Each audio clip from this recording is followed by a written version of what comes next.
17일 주일 오전 예배 드리겠습니다. 488장 찬송입니다. 488장.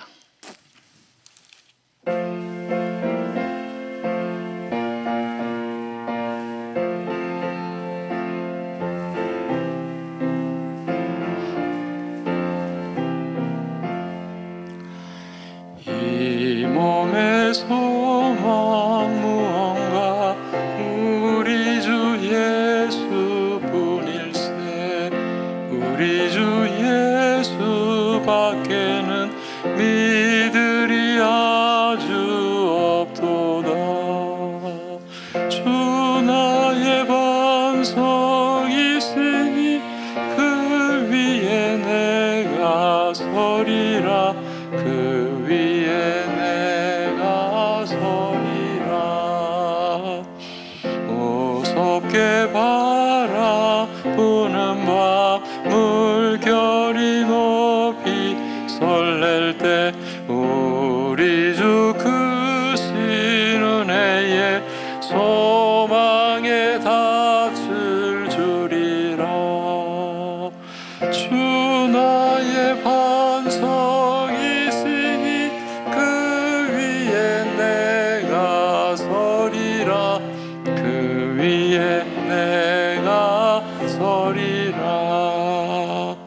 세상에 믿던 모든 것 끊어질 그날 되어도 구주의 언약 미사와 내 소망 더욱 크리라.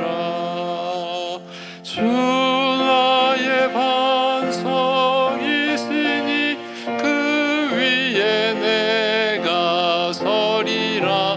그 위에 내가 서리라.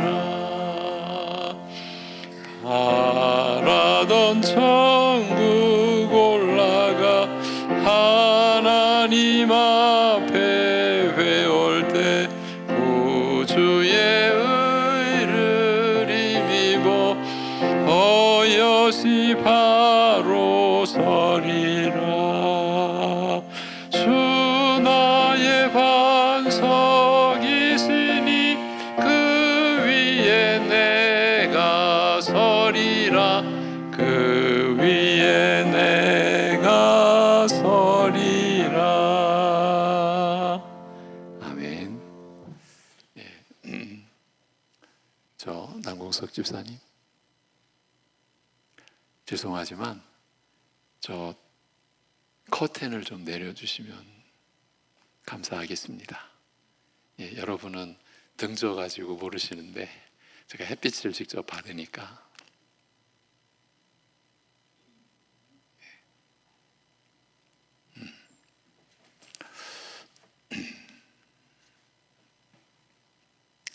그러면 이제 우리 사도신경으로 함께 신앙 고백 드리겠습니다.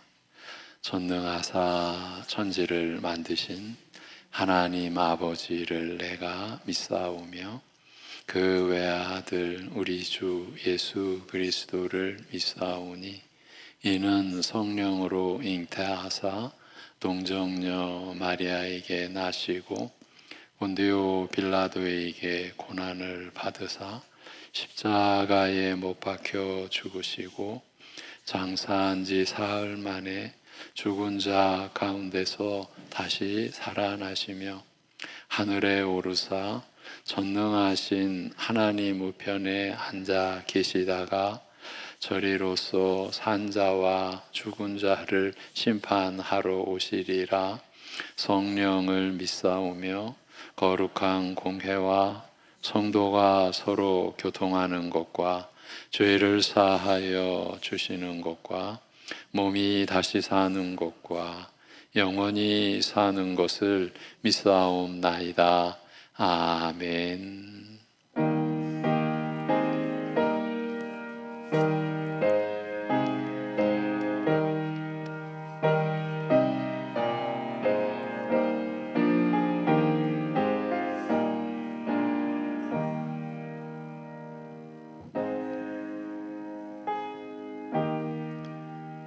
우리가 아직 연약할 때에 계약대로 그리스도께서 경건하지 않은 자를 위하여 죽으셨도다.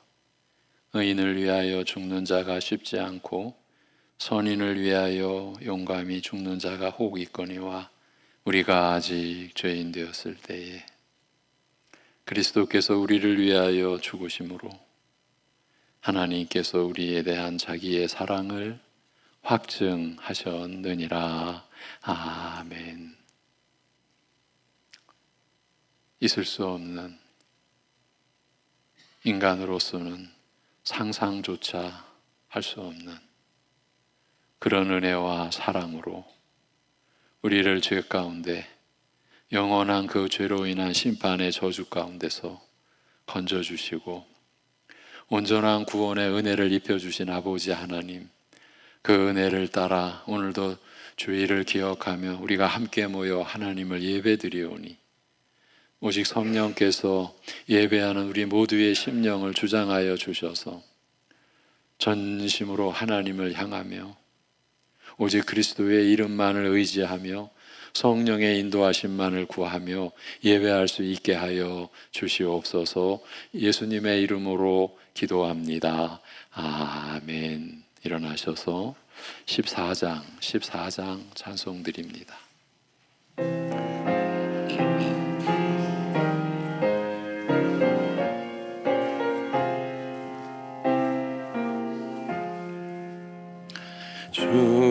우리 하나님 하늘에 계시니 온천한 만민 주 앞에 찬송하네. 이 천지 만물도 주 앞에 엎드려 그 거룩하신 이름을 높이네. 주 언약하신 것 끝까지 지키니 저 하늘나라 향하여 국하리라. 주 얼굴 배울 때 내 맘이 기쁘고 영원히 주의 영광을 찬양하리. 왕의 왕 되신 주 하늘에 계시니 이 세상 죄악 이기신 구주 예수. 저 천군 천사들 주옹위하고서 무성도 함께 영원히 늘 섬기네. 성삼위일체께 승리한 무리들 다 기쁜 소리 높여서 감사드려. 창조주 하나님 내 주님 되시니 주 앞에 나도 엎드려 경배하네.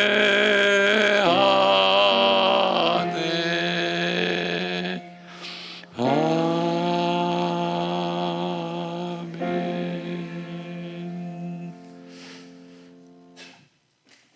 교동문 44번 44번 교동문 시편 100편입니다. 온 땅이여 여호와께 즐거운 찬송을 부를지어다.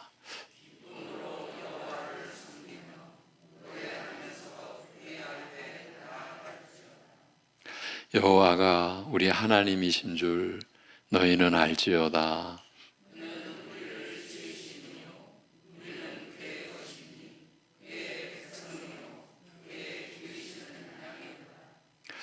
감사함으로 그의 문에 들어가며 찬송함으로 그의 궁정에 들어가서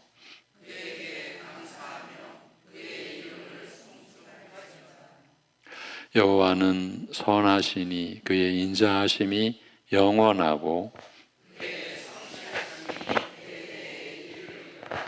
아멘.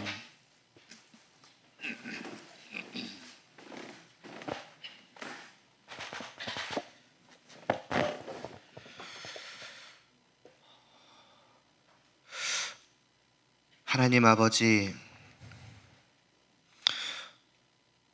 하늘에 그 보좌를 펼치시고 좌정하사 온 세상을 다스리시는 하나님 앞에 그저 저희들은 지극히 작은 마치 먼지나 티끌 같을진데 이런 저희들을 정말 누구보다도 무엇보다도 또 보배롭고 또 존귀하게 여겨주시고, 그래서 이런 우리를 주님 안에서 창세전부터 택하시고 이런 우리를 한 명 한 명 지명하여 불러서 오늘도 이 자리에서 하나님을 아버지라 부르며 나의 하나님이라 부르며 찬양과 경배를 올려드릴 수 있게 하여 주심을 감사를 드리옵나이다.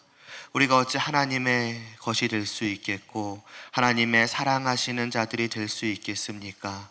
그러함에도 불구하고 이런 우리를 지극히 사랑한다 말씀하여 주시는 그 하나님의 사랑과 은혜를 이 예배를 통해서 다시 한번 깨달아 알 수 있도록 하여 주시옵시고, 이 자리에 함께 나와 예배드림이 얼마나 복된 것이며 이 시간이 얼마나 복된 시간인지를 저희가 온 마음과 온 영혼으로 다시금 깊이 깨달아 알며 또 누리며 감격과 감사의 그러한 마음이 저희 입술을 통해 자연스럽게 흘러나올 수 있는, 넘쳐 흐르는 그러한 복된 시간 될 수 있도록 은혜를 베풀어 주시옵소서. 이러한 은혜를 또한 아이들에게 또 청년들에게 깨달아 알게 하시는 또 수련회를 무사히 마치고 돌아올 수 있게 하심을 감사를 드리옵나이다. 이 모든 청년들이 우리가 사모하고 갈망하며 진실로 복되고 행복해하는 그 살아계시는 하나님이 분명히 계심을 알게 하여 주시옵시고, 다만 그분이 계실 뿐만이 아니라 그분과 함께하는 것만이 진실로 복된 것이요 또 참된 것이며 그것만이 진실로 생명을 누리는 것임을 깨달아 아는 그러한 시간 되었게 하여 주시옵시고, 그들도 다 함께 하나님을 찬양하며 또 경배하며 하나님과 함께 살아가는 그 진실로 복된 그 길을 저희들과 함께 걸어갈 수 있도록 은혜를 베풀어 주시옵소서. 이제 남은 유초동부의 수련회 가운데에도 함께하여 주시옵시고, 나의 연소함이나 지식의 적고 많음에 하나님을 알미 달린 것이 아니요 오직 하나님께서 풍성한 은혜로 베풀어 주시는 그 주권적인 역사로만이 이 모든 일이 일어나는 줄을 저희가 아오니, 하나님 아버지, 사람의 힘과 능력을 의지하는 것이 아니요 오직 하늘에 계시는 전능하신 하나님의 그 풍성하신 능력과 지혜를 의지하며 나아갈 수 있게 하여 주시옵시고, 또 그날에 그 하나님의 놀라운 역사를 함께 보며 또 그 결과를 들으며 함께 기뻐 뛸 수 있는 온 교회 될 수 있도록 은혜를 베풀어 주시옵소서. 그러한 저희들에게도 또한 이 시간 말씀하여 주시오니 그 말씀을 듣게 하여 주시옵소서. 하늘로부터 울려 퍼지는 놀라운 사랑과 진리와 생명의 말씀이 바로 여기에 있사오니 결코 한순간도 이것이 사람의 말로 생각하지 않게 하여 주시옵시고, 감히 그 말씀 앞에서 내가 우위에 서려고 하지 않을 수 있게 하여 주시옵시고, 오직 들려지는 말씀 앞에 겸손히 무릎을 꿇고 온 마음을 활짝 열고 있는 그대로 모든 말씀을 다 믿음으로 받을 수 있게 하여 주시옵시고, 그 말씀 앞에 아멘으로 응답하는 저희들 될 수 있도록 은혜를 베풀어 주시옵소서. 예수님의 이름으로 기도드리옵나이다. 아멘.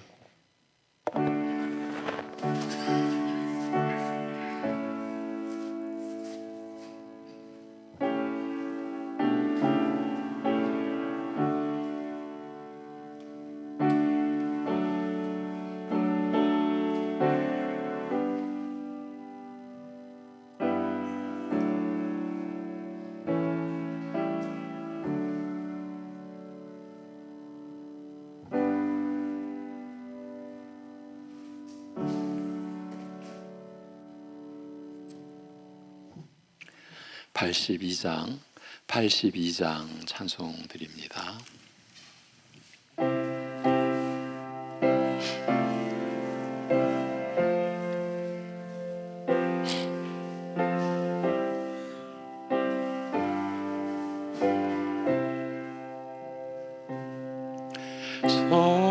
성부의 어린 양이 죄 지고 가시니 내 몸에 다날 형벌 다 대신하셨네.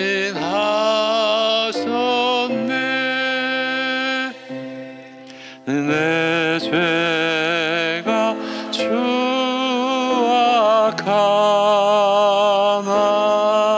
그 피로 씻으면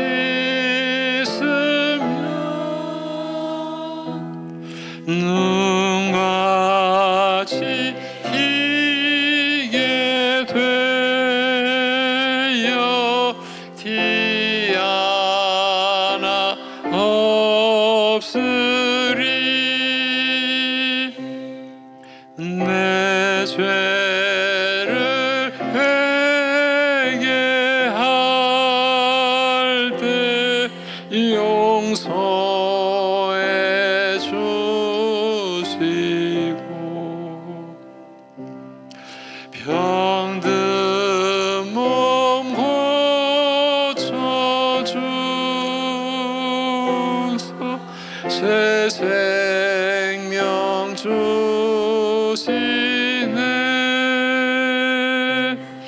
내 속에 쌓인 근심 한없이 그것만 주 친히 벗겨주소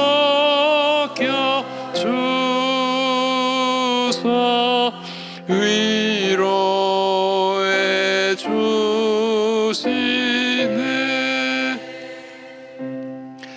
내 주를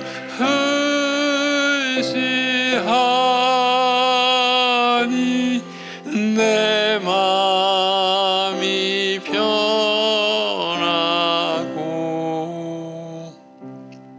주 나를 붙드시니 내 앞길 환하다.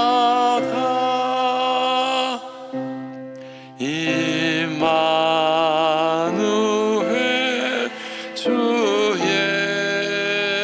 예수 끝없는 그 사랑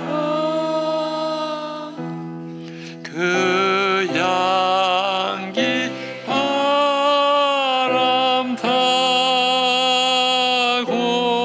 온 땅에 퍼지네.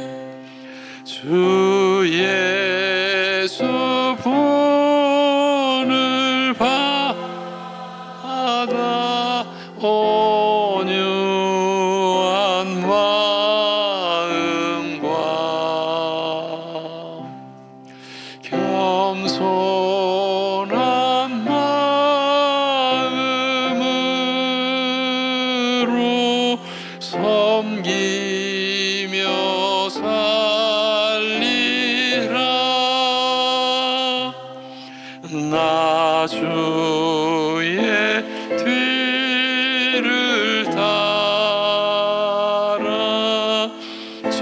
천국 이르러 천사의 노래 따라 주 찬송하리라.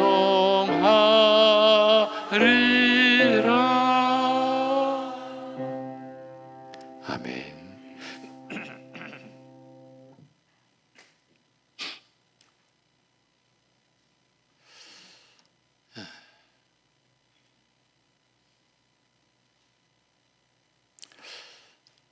살다가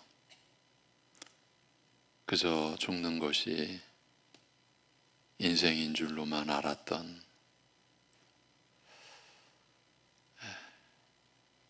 그런 무지하고 하나님 아버지 앞에서 일체의 손도 없이 그저 악한 자일 뿐이었던 저희를 생각하시고 저희를 마음에 두시고 또 깊이 사랑하신 우리 아버지 하나님, 사실 너무 은혜가 커서, 너무 사랑이 커서 우리로서는 감당 못할 우리의 능력 밖의 은혜요, 긍휼이요, 사랑이기에 참으로 제대로 알지 못하는 그 은혜와 사랑을 또 오래오래 참으시며 우리 안에서 그 은혜가 깨달아지고 그 사랑을 점차 온전히 깊이 풍성히 누리게 하시는 그 하나님의 너무나 섬세하시고 또 너무나 온전하신 그 뜻이 우리 안에서 이루어져 이렇게 연약한 가운데서도 은혜를 깨닫게 되고 주님의 사랑을 고백하게 되고 또 누릴 수 있도록 하여 주셔서 오늘도 그러한 마음과 믿음으로 예배를 드리며 영원히 갚을 수 없는, 아니 갚겠다라고 생각하는 것조차 불가능할 정도로 너무 큰 은혜와 사랑을 따라 그렇지만 우리에게 하나님께서 베풀어 주신 것 믿음으로 구별하여 11조의 예물로 감사의 고백을 담고 성교와 건축의 이름으로 또 성미로 주일 예물을 하나님 앞에 올려드릴 수 있도록 또 인도하시고 우리의 마음에 감동 주시며 참으로 감사하는 우리의 믿음을 주님 앞에 고백할 수 있게 하여 주셔서 이 또한 감사드립니다. 아버지 하나님, 우리가 하나님 앞에 나온다라는 것이 무슨 일인지, 우리 안에 무슨 일이 일어났고 또 그 일어난 일을 우리가 어떻게 알게 되었고 또 어떻게 믿게까지 되었는지를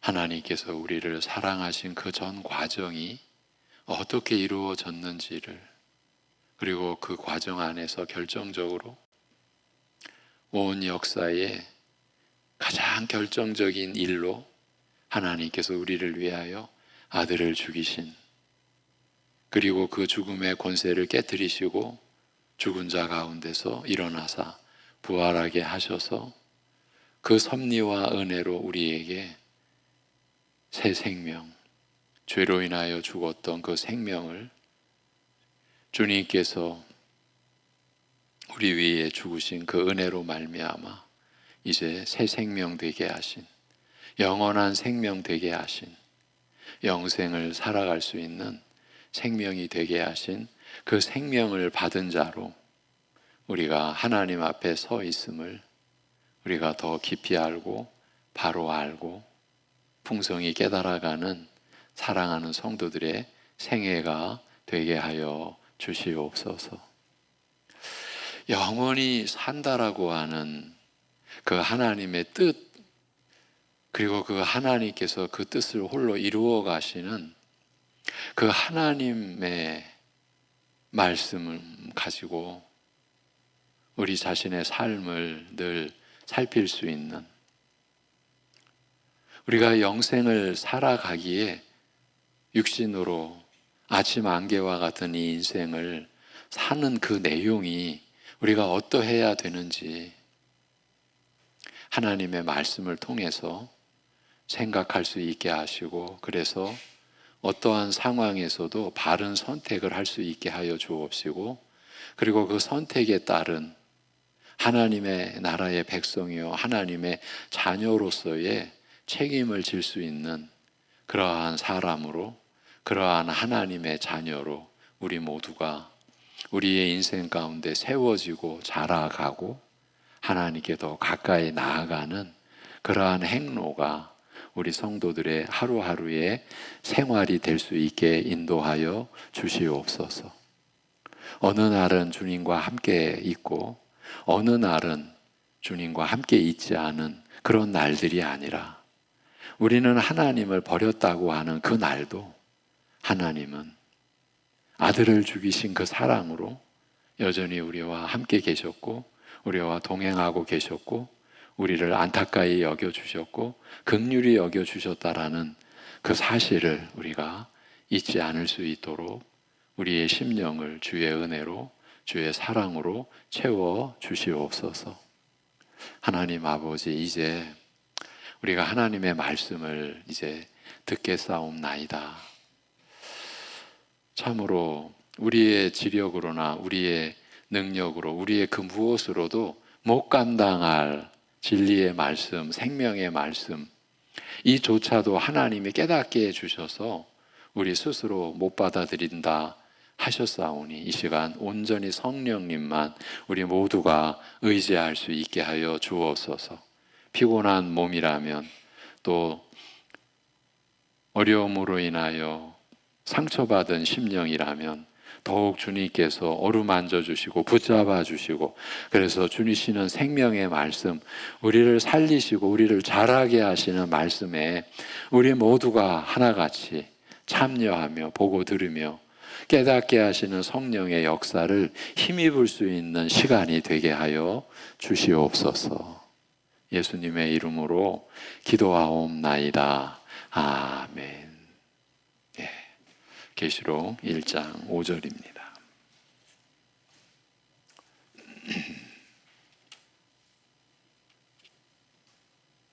요한계시록 1장 5절. 예, 원래 5절 상반절까지가 본문인데 5절 전체를 보시겠습니다.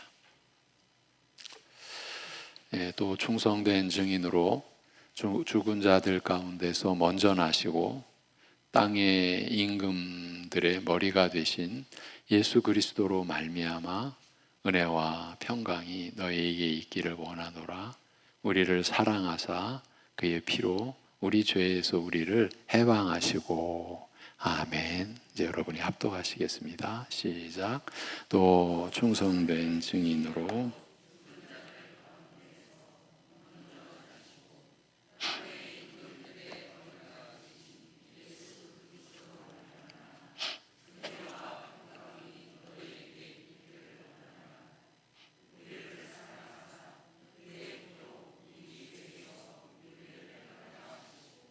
아멘.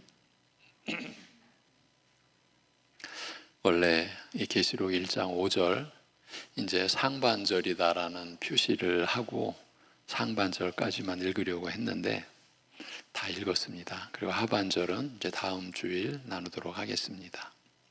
지난주에 4절 말씀은 땅에 있는 모든 교회, 모든 성도들에게 이와 같은 편지를 보내신 발신자가 누구인지를 설명하는 말씀을 살펴보았습니다. 성부 하나님과 성령 하나님의 속성을 언급하는 것이었습니다. 출애굽이나 이사야서에서 암시된 대로 영원히 스스로 존재하시며 동시에 역사의 주관자이신 속성을 지니신 성부 하나님과, 그런 성부 하나님과 같은 권세를 갖고 계시되 성부 하나님의 모든 뜻과 섭리를 충만히 이루시는 속성을 지니신 성령 하나님이 함께 보내신 편지요 계시라는 의미였습니다. 사도는 우리가 누구에게 어떤 편지를 받을 때 기쁘고 감사하고 위로와 힘이 될 것인지를 잘 알고 있었습니다. 성삼위일체 하나님이 보내셨다는 사실처럼 이 핍박 많은 종말의 시대를 사는 그리스도인들을 위로하고 소망이 흔들리지 않게 하는 다른 증거가 없다는 의미에서 이처럼 영광스러운 발신자에게서 보내온 편지임을, 그 편지를 전하고 있는 요한 사도가 이렇게 밝히고 있는 것입니다. 그러니까 이런 마음을 가지고 이 요한계시록 22장까지 기록되어 있는 이 계시를 받아야 한다라는 것이죠. 그러나 아직 이 편지의 저자에 대한 설명이 끝나지 않았습니다. 이 편지는 또한 예수 그리스도로부터 온 편지이기도 하다라는 것입니다.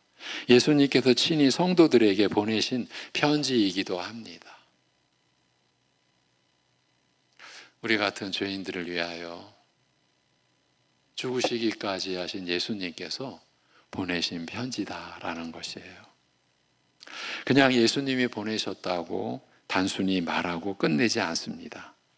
요한 사도는 그 예수님은 어떤 분이신가를 얘기합니다. 먼저 충성된 증인이라, 그리고 죽은 자들 가운데서 먼저 나신 분이시다, 그리고 땅의 임금들의 머리가 되신 분, 이렇게 세 가지 이름으로 부르고 있습니다. 이런 내용을 가진 예수님이 우리를 위해 보내신 편지라는 사실을 생각해 보라 하는 것입니다. 먼저 예수님은 충성된 증인이라고 하십니다. 이 말씀은 이사야 43장 10절에서 13절 말씀을 배경으로 합니다. 이제 지난 주일에는 스가랴 4장을 우리가 배경으로 삼고 일곱 영, 그의 보좌 앞에 있는 일곱 영이 사실은 이 영이 일곱이 있으신 것이 아니라 한 분이신 성령님을 가리킨다라는 것을 우리가 살폈죠.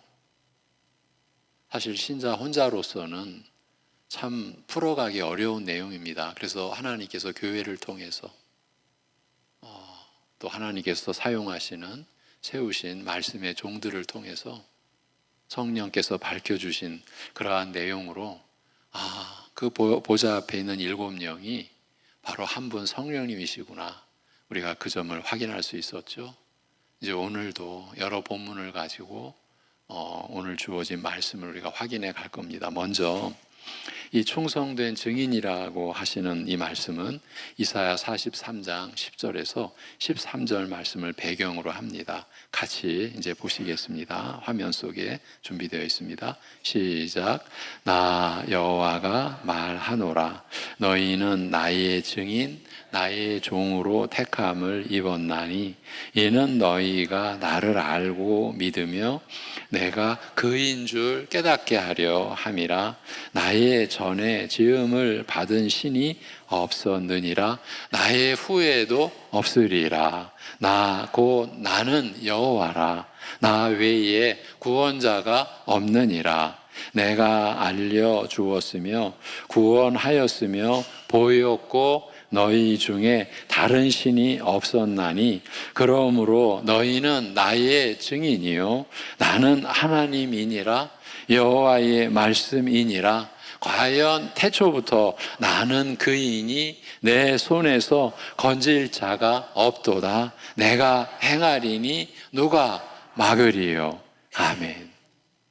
여러분, 이것이 하나님 말씀입니다.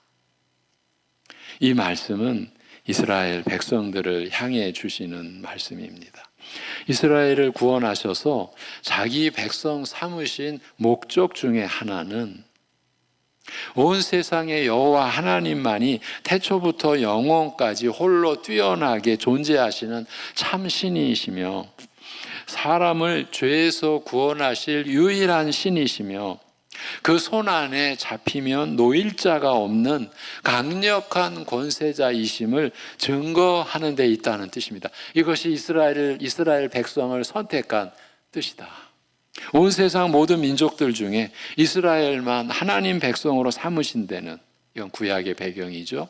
그렇게 삼으신 데는 그들을 통하여 하나님의 그런 본질과 능력과 영광을 알리시는 데 있다는 뜻입니다. 그런 의미를 계시록에서는 예수님께 지금 적용하며 예수님께 사용하고 있습니다. 이는 예수님이야말로 하나님을 누구보다 더 정확하고 분명하게 알려주시는 분이시라는 뜻입니다. 여러분, 우리가 교회에서 일반계시, 특별계시라는 용어를 듣습니다. 일반계시는 이 자연 만물도 하나님을 증거한다. 이 자연 만물 속에 하나님의 신성과 능력이 담겨 있다. 근데 이 모든 사람들은 그걸 못 보죠. 우리도 그랬습니다. 저는 가보지는 못했지만 미국 땅에 그 유명한 계곡 이름이 지금 기억이 안 나네. 뭐지? 응? 그럼 크게 무슨 계곡? 맞아요. 그거 보고 한때는요, 사람들이 창조의 영광, 아니죠, 하나님을 아는 분들도 야, 이게 창조의 영광이다. 근데 여러분, 그랜드 캐년이 노아 홍수 심판의 증거다. 그게 이제 후에 밝혀진 거죠. 여러분, 그게 이 세상이 물의 심판으로 땅과 하늘이 뒤집어진 그 증거 중에 하나가 그랜드 캐년. 맞습니까? 발음이? 예. 사람들은 모르는 거죠. 그런데 특별 계시라고 있습니다. 특별한 사람들에게만 주어진 계시라는 거죠. 그 특별한 사람들은 하나님이 선택한 사람들. 그래서 하나님을 알려주시는 그 계시, 그것이 곧 성경. 그리고 특별 계시의 본체는 바로 예수 그리스도, 그분 자신인 것이죠. 하나님께서 하나님을 알려주신 그 계시가 예수님 자신이시고 또 그 예수님을 증거한 성경, 하나님의 말씀인 것이죠. 이렇게 계시록에서는 나의 증인, 나를 나타낼 그 증인으로 구약의 이스라엘 백성을 선택하신 그 뜻이 결국은 예수님을 세우시기 위함이었다. 예수님이야말로 하나님을 누구보다 더 정확하고 분명하게 알려주시는 분이시라는 뜻입니다. 예수님이야말로 여호와 하나님이 어떤 분이신지, 어떤 능력을 지니셨고 어떤 은혜와 자비와 긍휼과 사랑의 성품을 지니셨는지를 보여주는 데 있어서 가장 분명한 증인이라는 말입니다. 그분을 보면 하나님을 알 수 있고 그의 말씀을 들으면 하나님의 음성을 듣는 것이며 그분의 능력과 행하시는 일을 보면 하나님의 권세와 가지신 긍휼과 거룩과 영광을 어떤 다른 증인을 보는 것보다 더 정확하게 알 수 있다고 하시는 거예요. 예수님은 그런 분이십니다. 다시 말하면 하나님을 제일 뚜렷하게 증명해 주시는 분이시자 하나님 자신이신 것입니다. 사도는 그런 분이 우리를 향해서 주신 편지라는 사실을 기억하라는 점에서 이 얘기를 하고 있는 거예요. 충성된 증인께서 우리에게 보내신 편지라는 거예요. 두 번째, 예수님의 특징을 죽은 자들 가운데서 먼저 나신 분이라고 이렇게 우리에게 알리고 있습니다. 먼저 나셨다는 것은 맏아들, 장자라는 뜻이죠. 성경에서 장자라는 말은 몇 가지 특별한 의미가 있는 말입니다. 우선은 하나님 나라의 상속자요, 그 머리와 대표자, 상속자들의 머리가 되시는 분, 또 그 대표자 되시는 분이라는 뜻입니다. 히브리서 1장에서 이런 말씀이 있습니다. 히브리서 1장 6절 시작.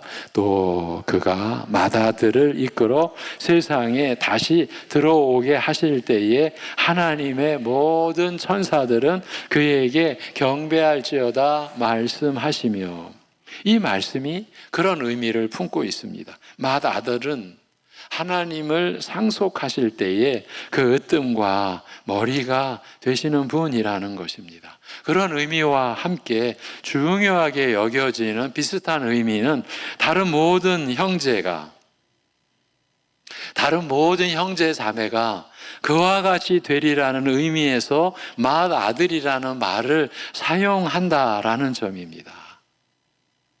우리에게 아주 직결되는 은혜가 담겨 있는 거죠. 골로새서 1장 18절을 보십니다. 골로새서 1장 18절 시작.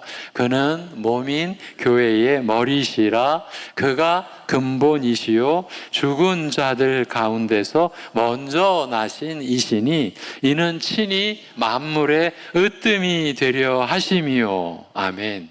이 말씀이 그 점을 나타내고 있습니다. 특히 그가 죽은 자들 가운데서 먼저 나신이라는 말은 그를 믿는 모든 이들이, 모든 형제 자매들이 그가 죽음에서 부활하신 것과 같은 형태의 부활을 경험하게 된다라는 뜻입니다. 여러분, 지금 우리가 이러한 하나님의 약속이 이루어지기를 기다리는 삶을 살고 있습니다. 여러분이 그런 사람입니다.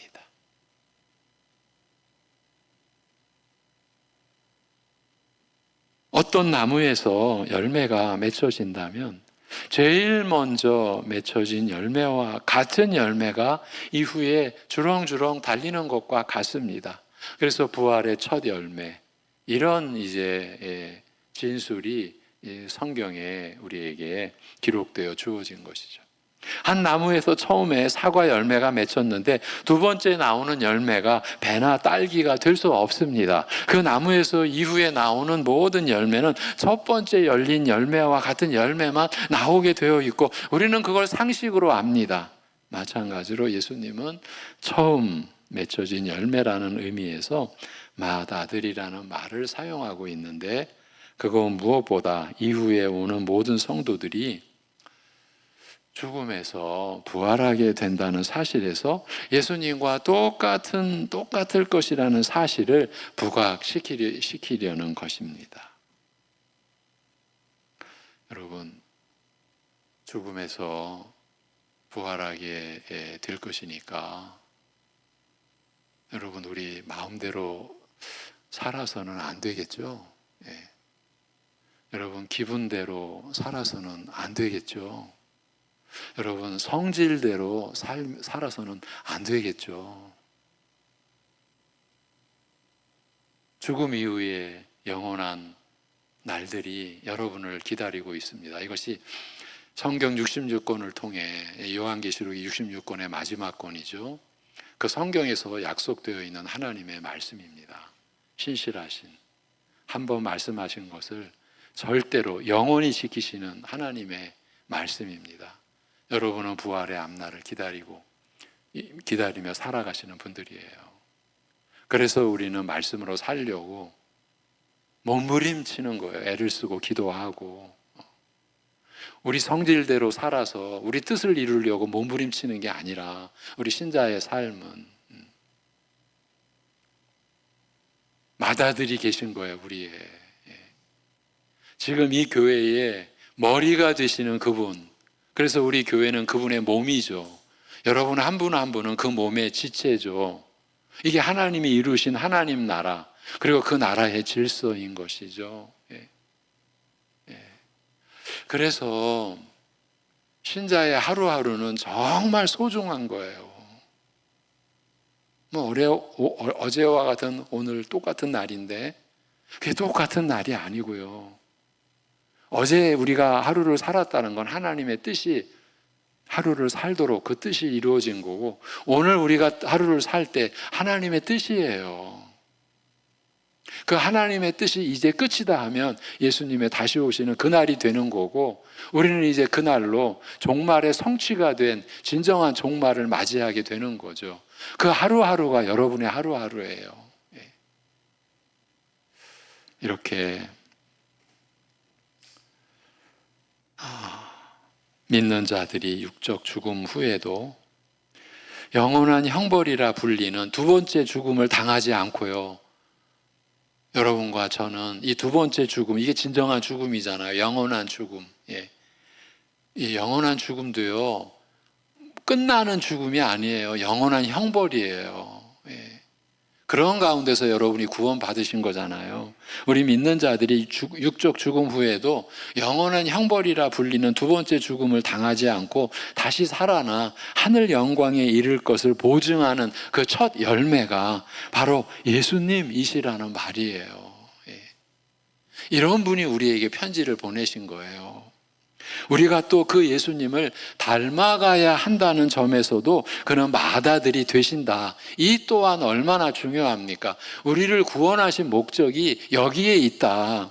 우리의 목표가 되는 것이에요. 그 점을 진술해 놓은 게 로마서 8장 29절이죠. 우리를 구원하신 목적이 여기에 진술되어 있어요. 시작. 하나님이 미리 아신 자들을 또한 그 아들의 형상을 본받게 하기 위하여 미리 정하셨으니 이는 그로 많은 형제 중에서 맏아들이 되게 하려 하심이니라는 아멘. 이 말씀이 그 사실을 밝혀줍니다. 지금 하나님이 미리 아신 자들을 또한 그 아들의 형상을 본받게 하기 위하여, 이게 여러분을 구원하신 하나님의 목적이에요. 그 아들의 형상을 본받게 하기 위하여. 우리 어린아이와 같이 한번 돌아보시자고요. 나는 지금 내 신앙의 연륜을 돌아보며 나는 그동안 아들의 형상을 얼마나 본받아 왔는가. 여러분, 아들의 형상의 흔적이 여러분의 삶 속에, 여러분의 성품 속에 있으셔야 합니다. 있습니다. 그렇지 않으면 우리는 신자가 아니기 때문입니다.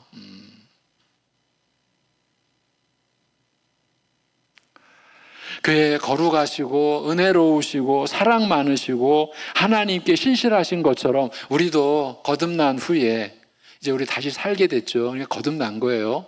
우리는 이미 죄에 허물러 죽었던 우리가 지금 다시 살아났어요. 사실 우리는 첫째 부활에 이미 참여한 거예요. 이렇게 거듭난 후에 목표를 두고 도달해야 할 이상적인 인간 본질의 모델이 바로 예수님이시라는 뜻이에요. 우리의 미래요, 우리의 운명이요, 우리의 목표예요. 예수 그리스도께서. 우리의 삶이 목표가 주어져 있어요. 예수 그리스도가 우리의 삶의 목표예요. 우리의 존재하는 목표예요. 예. 예. 그 예수님과 모든 것을 함께 누리며 살게 된 자들이 바로 그리스도인인 거예요. 세상에 어떤 귀인이 모든 사람들처럼 이처럼 놀라운 영광과 부활과 완전한 인간상을 먼저 보여줄 수 있겠습니까? 세상에 그런 사람이 있겠습니까? 아무리 위대한 사람이라도 반드시 어디 한 군데에 모자라게 되어 있습니다. 100% 완전한 인간도 없고 100%가 다 모자란 인간도 없습니다. 사실 모든 인간은, 죄송합니다, 이렇게 표현해서 거기서 거기입니다. 어디 한 군데 빈대가 있는 것이 사람입니다. 뭐 2개 모자라나 7개 모자라나 하는 차이밖에 없습니다. 이게 인간입니다. 다 하나님 앞에서는 죄인들 뿐이었습니다. 그러나 예수님은 그렇지 않습니다. 하나님 앞에서나 사람 앞에서 모자란 것이 없는 완벽한 모델입니다. 예. 부활에서나 경건함에서나 어느 하나가 모자란 부분이 없는 완벽한 우리의 맏아들이십니다. 십자가에 못 박혀 죽으시고 가난하게 이 세상을 사신 그 예수님은 실은 이 세상뿐만 아니라 장차 올 세상까지 모든 인간들의 완벽한 롤 모델이 되시는 것입니다. 그런 예수님이 우리에게 보내신 편지라는 사실을 기억하라라는 말입니다. 네. 세 번째 예수님의 특징은 땅의 임금들의 머리가 되신 분이라고 이렇게 소개하고 있습니다. 이 세상 권세자들의 주관자라는 뜻이에요. 어제입니까? 저 세계 소위 최강대국이라고 하는 두 나라의 통치자가 만난 것이 세계의 최고의 뉴스가 되었던 것으로 제가 어렴풋이 기억을 하는데, 그들의 주관자라는 거예요, 예수님께서. 그 예수님 앞에서 그들도 오늘 우리 정강도사 기도하는 그 내용에는 소개된 것처럼 먼지와 같은 존재에 불과한 거예요. 어떤 강력한 왕과 제국의 힘으로도 제압당하지 않는 진정한 최고 권세자라는 뜻입니다. 여기서 사용된 땅이라는 표현은 요한계시록에서는 하나님의 통치를 대적하는 세상의 세력을 상징적으로 나타내는 말입니다. 이 세상의 배후에는 사단의 영향력이 작용하고 있습니다. 성교의 대상이라는 중립적 의미가 있기도 하지만, 이 세상이 성교의 대상이라는 그런 중립적 의미가 있기도 하지만, 대개는 이 사단의 영향 아래서, 마귀의 영향 아래서 하나님의 통치에 반대하는 적대적 세력을 의미할 때 땅이라는 말로 표현합니다. 여러분, 가만히 세상을 살펴보십시오. 사실은 전부가 하나님을 대적하는 쪽으로 세상이 변화되어져 가고요. 사람들은 그것을 발전이라고 말합니다. 근데 그 모든 게 하나님을 다 대적해 가는 거예요. 지금 청년의 시기를 지나신 장년 또 노년의 생애를 살고 계신 성도님들은 살아오신 경험 속에서 아마 좀 검증이 될 거예요. 아, 세상이 점점 하나님의 말씀과 어긋나고 있구나. 하나님을 대적하고 있구나. 아, 세상은 기술 문명, 과학 문명, 막 그렇게 떠들어도 그게 다 하나님을 대적하고 있는 그런 죄된 것 뿐이구나라는 것을 확인하실 수 있을 거예요. 이게 세상이에요. 그렇게 하나님의 통치에 반대하는 적대적 세력을 의미할 때 땅이라는 말로 표현합니다. 그리스도 예수는 바로 이러한 적대적 세력을 완전히 제압하실 분이시다. 이 점을 나타내고 있는 거예요. 세상의 권력을 이용한 사단의 세력이 끊임없이 하나님의 통치에 대적하는 것으로 나타나고 있지만, 그 사단의 세력은 철저하게 예수 그리스도의 주권 아래에 있고 때가 차면 완전히 괴멸당할 처지에 놓여 있을 뿐인 거예요. 우리 신자들의 이게 역사관, 이게 세계관이어야 하는 것이죠. 그리고 우리 자녀들에게 이러한 역사관과 세계관을 가르쳐야 하는 것이죠, 교회는. 물론 예수님이 이 땅에 계실 때나 지금 신자들이 겪고 있는 현실을 생각하면 이건 참 어울리지 않는 속성처럼 보입니다. 어쩌면 우리 신자까지도요, 이런 말씀을 드리면 이렇게, 이거 웃기는 얘기네, 이렇게 나올 수도 있어요. 왜냐하면 이 세상에서 보는 권세의 성격으로 보자면 예수님은 한 번도 왕위에 오른 적이 없기 때문입니다. 여러분, 12사도들 군수 한 번 못 해봤어요. 옛날로 말하면 면장 한 번 못 해봤어요. 그런 점에 대해서는 철저히 무시받았던 분이 예수님이십니다. 요한복음 18장에 나타난 빌라도와의 대화가 그 점을 증명해 줍니다. 이제 빌라도가 예수님을 만나서 사람들이 너를 유대인의 왕이라고 하는데 그것이 정말이냐? 이렇게 묻습니다. 요한복음 18장 33절인데요. 뭘 봐서 당신을 유대인의 왕이라고 말할 수 있겠느냐? 내 눈에는 그저 연약한 죄수로밖에 보이지 않는다는 그 뜻이죠. 그렇게 말했죠. 그도 그럴 것이 온 천하를 지으신 분이시요 모든 사람을 다스리는 왕이라고 하면서 기껏 유대 총독으로 파견된 빌라도 자기 앞에 끌려와 있는 이 죄수의 처지이기 때문입니다. 그러니 어이없어 보이는 것이에요. 야, 네가 왕이냐? 어처구니 없는 거죠. 도무지 한 왕국의 통치자라는 권세와 지위와 영광을 예수님에게서 찾을 수 없었던 것입니다. 그래서 빌라도가 도대체 무슨 근거로 자신을 하나님의 아들이라고 생각하느냐는 질문에 대해 예수님은 자신이 유대인의 왕이라는 말이 어떤 의미인지를 밝히고 있습니다. 그게 요한복음 18장 36절입니다. 요한복음 18장 36절 시작. 예수께서 대답하시되 내 나라는 이 세상에 속한 것이 아니니라. 만일 내 나라가 이 세상에 속한 것이었더라면 내 종들이 싸워 나로 유대인들에게 넘겨지지 않게 하였으리라. 이제 내 나라는 여기에 속한 것이 아니니라. 아멘. 이 말씀은 우선 우리가 아는 예수님의 왕 되신 왕국과 이 지상의 왕국 사이에는 큰 간격이 있음을 알라는 뜻입니다. 지상의 왕국은 왕과 백성과 영토가 있고 그 백성들이 왕에게 이것저것을 요구하며 칼과 창으로 죄인들을 다스리며 그 정권을 유지하지만 그것과는 완전히 다른 방식으로 유지되는 왕권이라는 말입니다. 그러면 예수님은 무엇으로 그 권세를 유지하는 왕이신가? 요한복음 18장 37절이 이렇게 알려줍니다. 요한복음 18장 37절 시작. 빌라도가 이르되 그러면 내가 왕이 아니냐?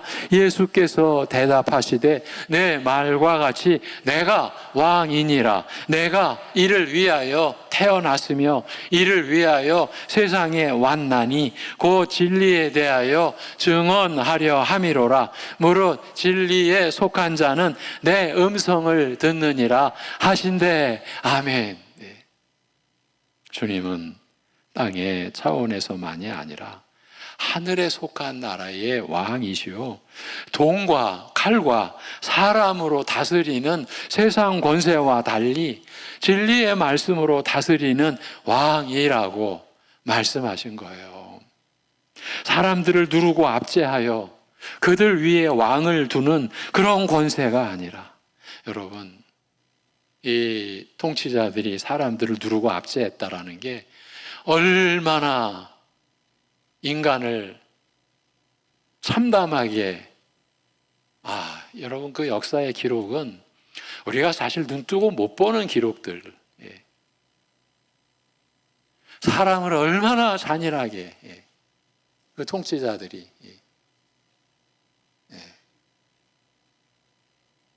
그래서 우리 교회 교단의 어르신 목사님 한 분은, 아주 존경받으시는 목사님 한 분은 공개적으로 이렇게 말했어요. 그 당시는 김정일이었어요. 여러분, 김정일을 위해서 왜 기도하십니까? 이렇게 말했어요. 그가 얼마나 수많은 사람을, 다른 사람들을 위해서 기도하시라고, 그런 자들을 위해서 기도하시지 말라고, 그렇게 겸손하신 목사님이 그렇게까지 말씀하셨어요. 여러분, 지금 이 세상 권력이 사람들을 짓밟는 거,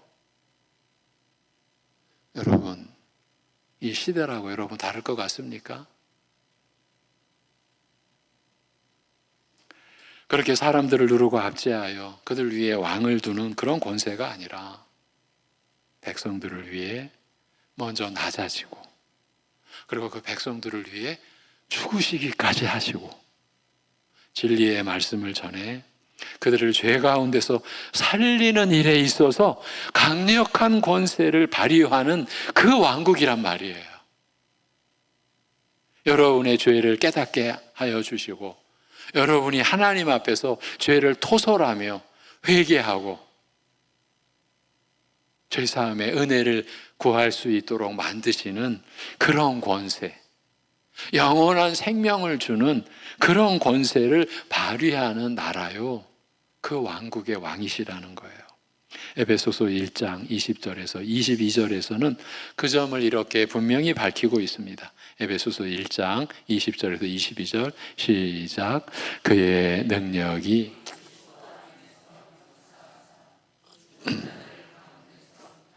살리시고 하늘에서 자기의 오른편에 앉히사 모든 통치와 권세와 능력과 주권과 이 세상뿐 아니라 오는 세상에 일컫는 모든 이름 위에 뛰어나게 하시고 또 만물을 그의 발 아래에 복종하게 하시고 그를 만물 위에 교회의 머리로 삼으셨느니라. 아멘.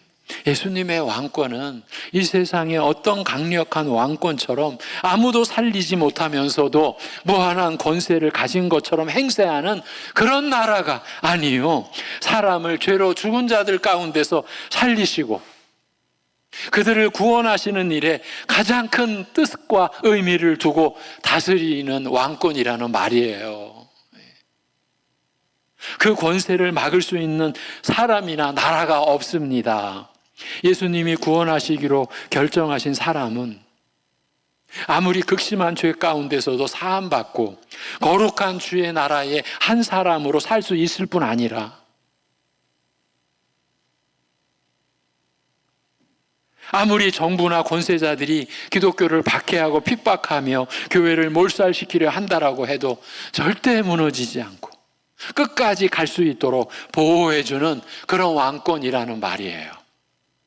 여러분, 예수님이 구원하려고 하실 때 구원하지 못할 죄인이 없습니다. 어느 무서운 죄인이라도 진심으로 회개하고 주님 앞에 머리를 숙이면 그를 세상에서 가장 거룩한 사람처럼, 가장 흠없는 의인처럼 만들어 주실 수 있는 권세가 그분에게 있습니다. 예수님이 가지신 권세는 무엇보다 죄인을 구원하시는 권세라는 것을 잊으시면 안 됩니다. 여러분, 예수님의 그 왕권, 그 권세는 무엇보다 죄인을 구원하시는 권세인 거예요. 다른 점으로 예수님의 왕권을 판단해서는 안 됩니다. 그러면 곤란해집니다. 예수님은 지금 사람을 죄에서 구원하시는 일을 땅에서 그 뜻대로 이루고 계시는 통치권을, 바로 그 일에, 사람을 죄에서 구원하시는 그 일에 땅에서 그 뜻대로 이루고 계시는 통치권을 발휘하고 계시는 거예요. 무슨 일에? 죄에서 사람을 구원하시는 그 일에. 이 점에 있어서 결코 실패를 모르시는 분이시라는 거예요. 예. 물론 이런 통치 방식이 영원히 지속되는 것은 아닙니다. 예수님의 이런 통치권은 재림하시는 그날까지만 유효한 왕권입니다. 그때까지 회개치 않은 모든 사람들과 모든 세상을 재림하신 그 후에는 불로 심판하실 것입니다. 그럴 만한 힘을 넉넉히 가지고 계십니다. 그때는 그 힘을 쓰실 것입니다. 그날에는 예수님을 비웃고 조롱하며 그 진리의 말씀 듣기를 거부하고 회개하지 않으며 예수님의 왕되심을 믿지 않고 거만하게 살던 모든 죄인들을 불로 심판하시는 왕이심을 보여주실 것이며 그 일 또한 절대 실패하지 않으실 것입니다.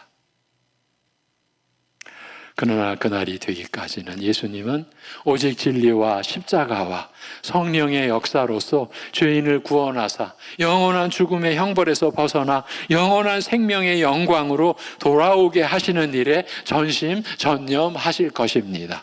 예수님의 왕권은 이런 이중적인 특징이 있음을 꼭 기억하셔야 합니다. 우리 자녀들에게 가르칠 수 있어야 합니다. 종말이 임하기 전까지는, 지금도 종말을 살고 있는데 예수님이 오시면서 종말은 시작되었습니다. 이게 요한계시록이 가르쳐주는 하나님의 역사입니다. 이제 주님이 오심으로 종말이 완성되죠. 그렇게 종말이 완성되기 전까지는 죄인을 구원하시기 위하여 자신이 낮아지고 가난하게 되시고, 얼마나 가난하게 되셨어요? 말 구유에 나셨어요. 말 밥그릇 안에서 태어나셨어요. 사람처럼 태어나지도 않으시고요. 짐승처럼 태어나셨잖아요. 그렇게 낮아지셨어요. 그렇게 가난하셨어요. 죄인을 구원하시기 위하여 그렇게 자신이 낮아지고 가난하게 되시고, 또 십자가에 못 박혀 조롱당하며 죽는 방식으로 그의 통치권을 행사하시고, 재림으로 맞이할 종말에는 그러나 모든 것이 다 달라질 것입니다. 왕들이 두려워 떨 것이며 기고만장하게 예수님을 비웃던 자도 그를 죽이며 즐겨했던 자들도 모든 것이 바뀌어지는 날 고통과 슬픔의 눈물을 흘리게 될 것입니다. 물리적인 힘과 능력으로 행하시는 심판은 재림 때 반드시 일어날 것이기 때문입니다. 여러분, 그래서 어떨 때 보면 예수님이 세상 국가의 권세나 지위에 비해 꿀리는 것 같고, 애들 말로 이건 꿀리는 거죠. 말이 안 되는 거죠. 예. 이런 예수 믿는 것이 과연 이득일까 하는 생각이 들기 마련이지만, 이런 구절들을 통해서 보면 이 세상에서 예수님이 누리신 비천하고 연약한 그 모습의 왕권은 죄인을 구원하기 위해 일시적으로 베풀어지는 것이요, 구원의 역사가 끝나고 모든 것을 마무리할 때에는 단호하게 죄인을 벌하시고 의인을 자기 집으로 불러들이는 그 일에 절대 실패하시지 않는 왕권으로 알아야 한다는 사실을 배울 수 있습니다. 이제 마무리하겠습니다. 사도는 이와 같은 속성을 가지신 성자 예수님도 성부 하나님과 성령 하나님과 함께 종말의 어려운 시절을 믿음으로 살기에 버거워하고, 여러분, 우리가 말씀으로 믿음으로 사는 게 정말 버겁지 않습니까? 주님의 성품을 닮아가는 게 우리 힘으로, 우리의 마음으로 됩니까? 그렇게 이 종말의 어려운 시절을 믿음으로 살기에 버거워하고 늘 실패하는 우리에게 이 편지를 보내신 분이심을 기억하라고 합니다.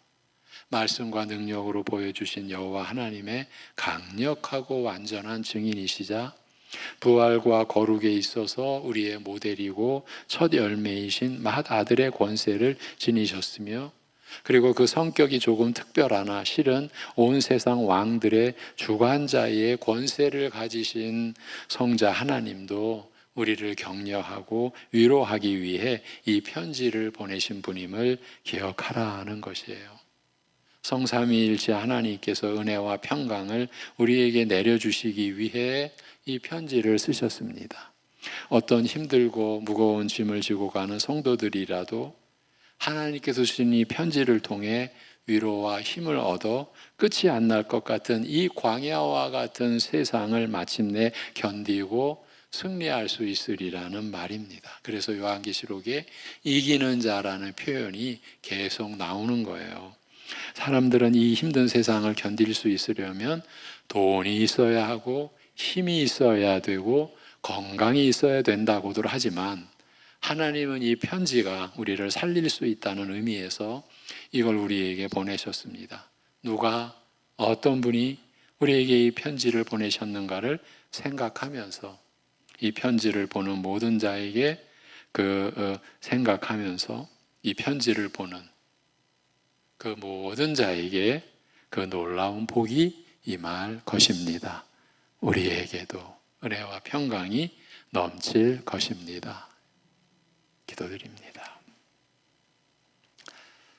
하나님 아버지, 우리에게 어찌 이러한 말씀을 주시는 것인지요.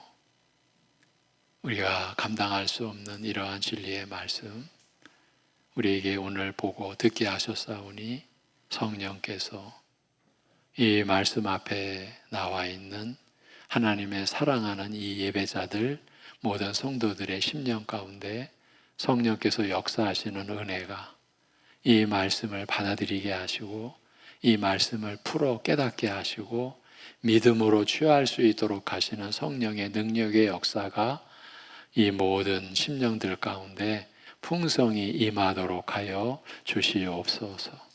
아버지 하나님, 우리들의 하루하루의 삶을 그래서 우리의 모델이 되시고 우리의 목표가 되시는 주님을 따르는 삶을, 우리의 일상, 누가 봐도 평범한 일상인데 그 일상 속에 우리는 주님을 따르는, 주님을 목표 삼고 주님을 닮아가는 그 하루하루를 우리가 소중히 여기고, 우리가 주님을 닮아가는 일에서 이기는 자, 또 목표를 달성한 자, 성공한 자로 여김받는 그러한 인생을 우리 모두가 이 한 주간도 충실하게 살 수 있게 하여 주시옵소서.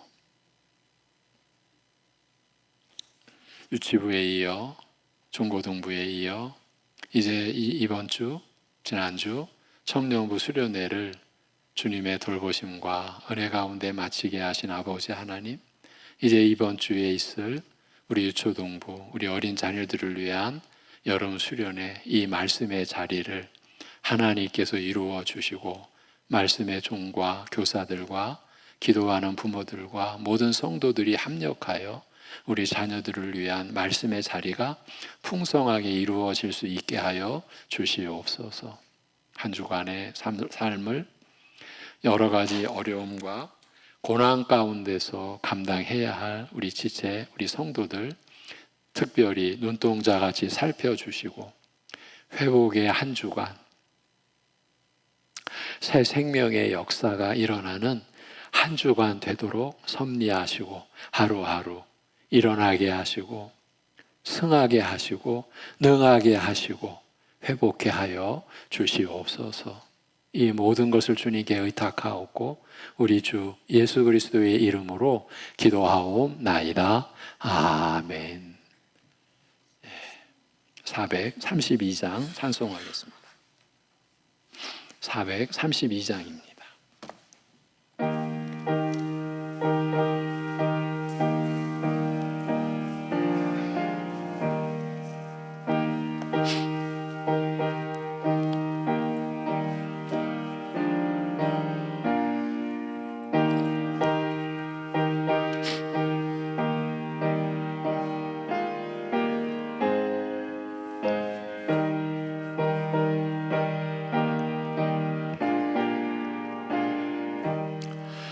큰 물결이 설레는 어두운 바다, 저등대의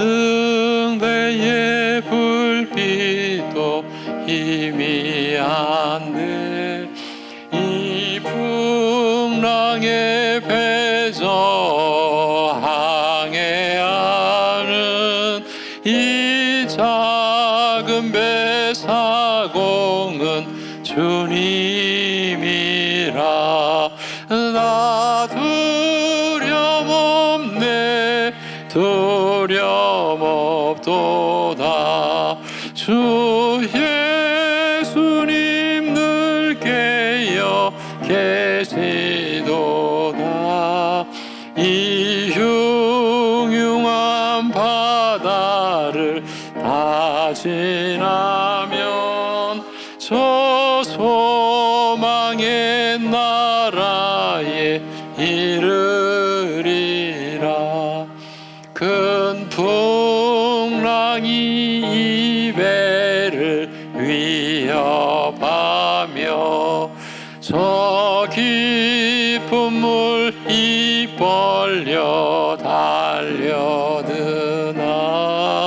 이 바다에 노저 항해하는 이 작은 배 사공은 주님이라. 나 두려움없네 두려움없도다. 주 예수님 늘 깨어 계시도다. 이 흉흉한 바다를 다 지나면 저 소망의 나라에 이르리라.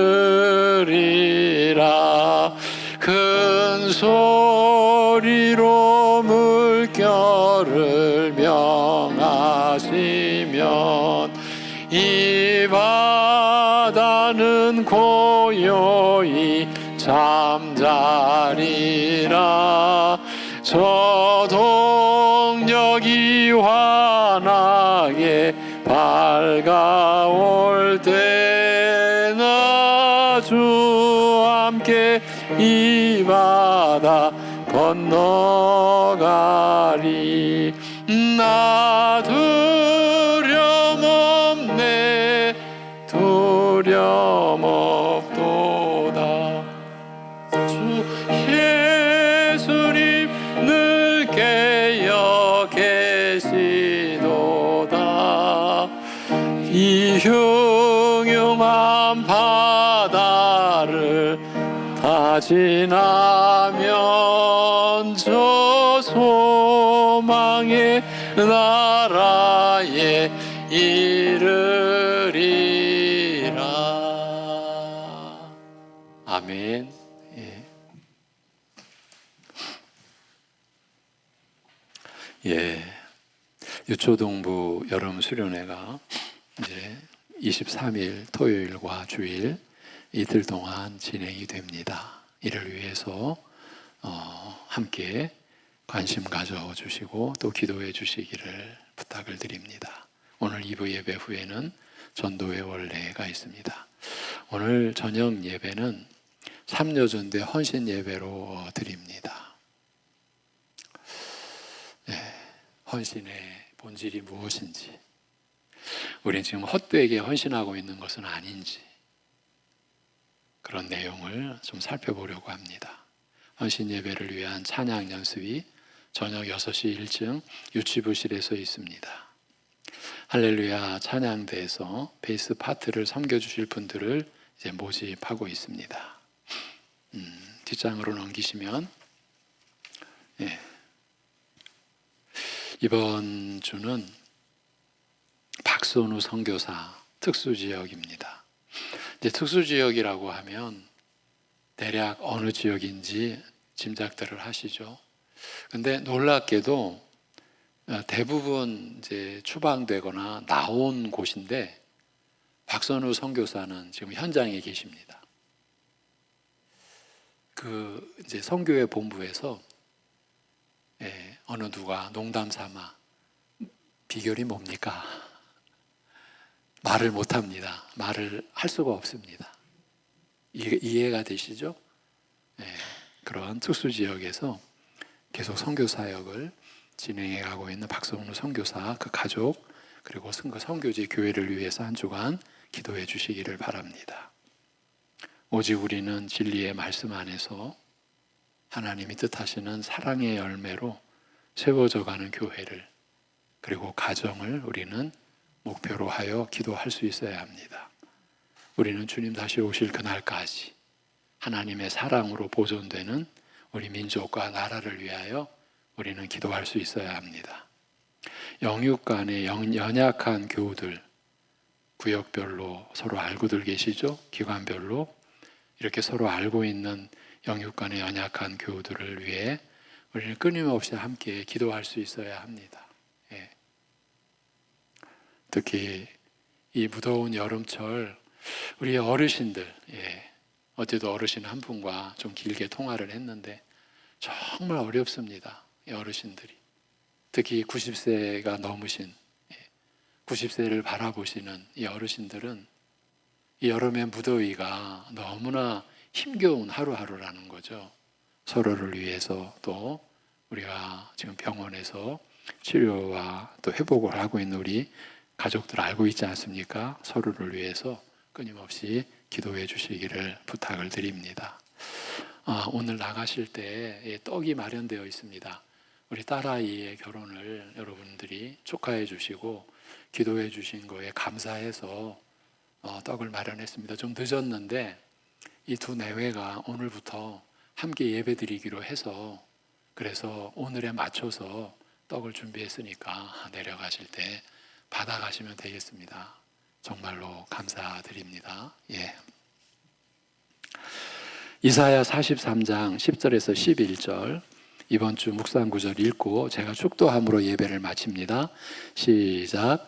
나 여호와가 말하노라. 너희는 나의 증인, 나의 종으로 택함을 입었나니 이는 너희가 나를 알고 믿으며 내가 그인 줄 깨닫게 하려 함이라. 나의 전에 지음을 받은 신이 없었느니라. 나의 후에도 없으리라. 나 곧 나는 여호와라. 나 외에 구원자가 없느니라. 아멘. 교회의 머리이신 우리 주 예수 그리스도의 은혜와 그 아들을 십자가에까지 내어주신 아버지 하나님의 사랑과 우리 같은 이들 가운데 영원히 내주에 계셔서 그 은혜와 사랑을 받고 누리고 나눌 수 있게 하시는 성령의 교통하심이